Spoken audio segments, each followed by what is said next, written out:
fighters, toujours sur le devant. Des histoires vraies de l'action partout. Météo secours, on te dit tout. Quand la salle se reflot, les réveille, ils sont au boulot.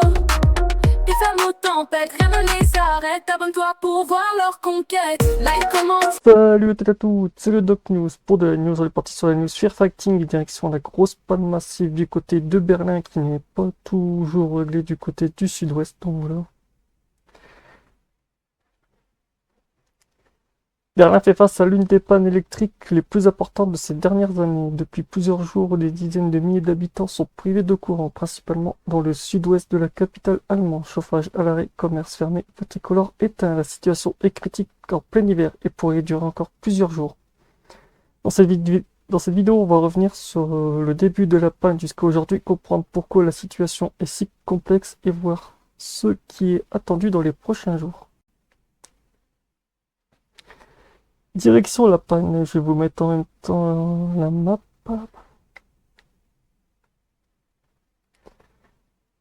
Tout commence dans la nuit du 2 au 3 janvier. Aux alentours de 5h45 du matin, un incendie se déclare sur une infrastructure électrique stratégique au niveau d'un pont supportant plusieurs câbles à haute tension dans le secteur Lenzernfelde, au sud de Berlin. Ces câbles jouent un rôle clé. Il assure l'alimentation électrique de plusieurs quartiers entiers. Le feu endommage lourdement l'installation.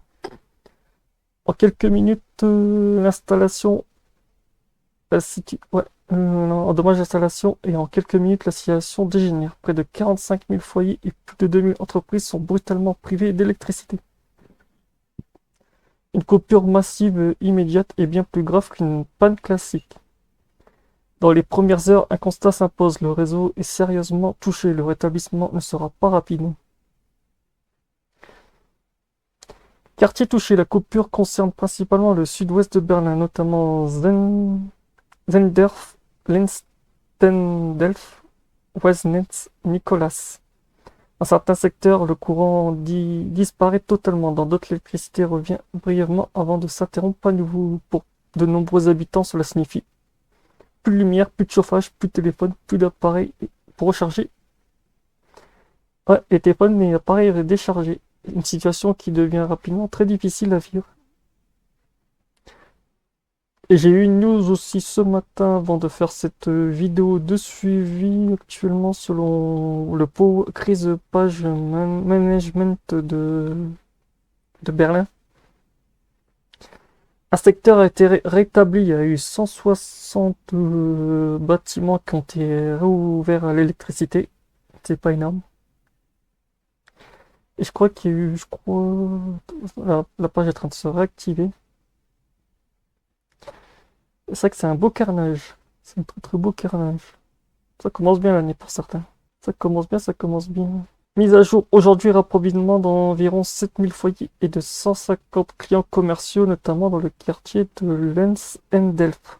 Voilà la petite mise à jour de la panne. Pourquoi la panne est longue? Certains vont dire, mais pourquoi la panne est longue? Cette panne est exceptionnelle par sa nature. Les câbles touchés ont été grièvement endommagés par le feu. Ils ne peuvent pas être réparés sur place. Ils doivent être entièrement remplacés. Les travaux se déroulent dans une zone technique complexe. Le froid et les conditions hivernales ralentissent les interventions. Autre difficulté majeure, le réseau électrique urbain interconnecté. Ah, ça c'est pas très bon non plus. Une mauvaise manipulation pourrait provoquer de nouvelles coupures ailleurs dans Berlin. Les équipes avancent donc progressivement avec une extrême prudence. C'est vrai que ça pourrait faire à nouveau l'effet domino. Cette coupure ne se limite pas à un simple désagrément. Chauffage dans de nombreux logements, l'électricité est indispensable pour le chauffage. En plein hiver, certains habitants deviennent rapidement inhabitables. Certaines habitations deviennent inhabitables. Oh, désolé. Télécommunications. Sans le courant, les box internet cessent de fonctionner. Les relais mobiles peuvent être perturbés. Les habitants se retrouvent parfois totalement isolés. Commerce et entreprises, de nombreux commerces ferment, caisses hors service et réfrigération impossible, paiement électronique indisponible, circulation, les feux tricolores à l'arrêt obligent la police à intervenir manuellement à plusieurs carrefours. Personnes vulnérables, les personnes âgées, malades, indépendantes ou dépendantes sont particulièrement exposées. Des solutions d'urgence sont mises en place et certains établissements envisagent de reloger temporairement.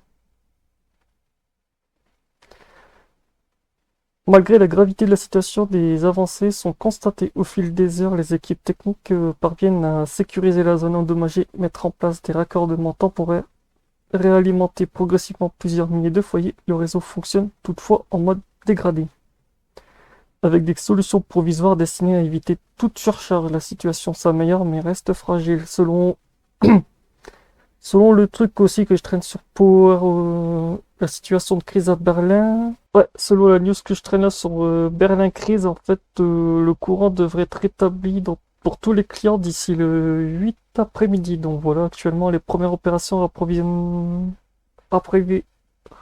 réapprovisionnent notamment la Standelf et ont lieu dans la nuit du 3 au 4. Donc voilà, en fait, ça se voit que c'est une réouverture progressive. Parallèlement aux réparations, une enquête est toujours en cours. À ce stade, l'origine exacte de l'incendie n'est pas officiellement établie. Aucune hypothèse n'exclut, aucune conclusion définitive n'est annoncée. Les autorités appellent à la prudence et demandent d'éviter toute spéculation. Selon les prévisions actuelles, le rétablissement se fera progressivement quartier par quartier. Les travaux doivent se poursuivre plusieurs jours encore. L'objectif est afficher un retour à la normale d'ici la fin de semaine, à condition que le remplacement des câbles se déroule comme prévu. Aucun nouvel incident ne survienne. Les conditions météo restent favorables. Cette panne électrique majeure rappelle à quel point les grandes villes dépendantes d'infrastructures sensibles et vulnérables. Un seul incident suffit à plonger des dizaines de milliers d'habitants dans le noir en plein hiver. Situation évolue heure par heure et les équipes restent mobilisées pour un retour à la normale le plus rapide possible. Merci d'avoir regardé cette vidéo, n'hésite pas à liker, commenter, partager, abonne-toi et tchuss.